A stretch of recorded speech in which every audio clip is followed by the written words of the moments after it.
শ্রমিকরা অবহেলিত, শ্রমিকরা আজকে অবহেলিত। শ্রমিক ভাই, মজদুর ভাই, এই রাস্তার সামনে যেখানে আমরা সমাবেশ করছি এটাও তারা করেছে, এই বিল্ডিং তারা করেছে। এখানে যত কিছু দেখছেন এটা শ্রমিক ভাইদের অবদান, কিন্তু শ্রমিকদেরকে আমরা সবচেয়ে বেশি অবহেলা করি।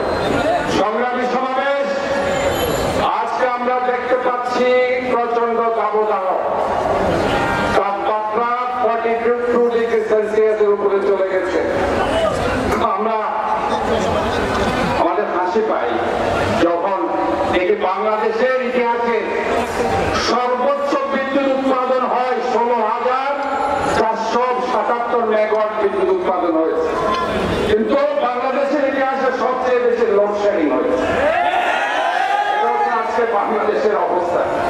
বিদ্যুৎ নেই, পানি নেই, গ্যাস নেই, জনগণের কোনো অধিকার নেই। কাজেই জনগণকে তাদের অধিকার রক্ষার সংগ্রামে রাজপথে নামতে হবে, এটার কোনো বিকল্প নেই।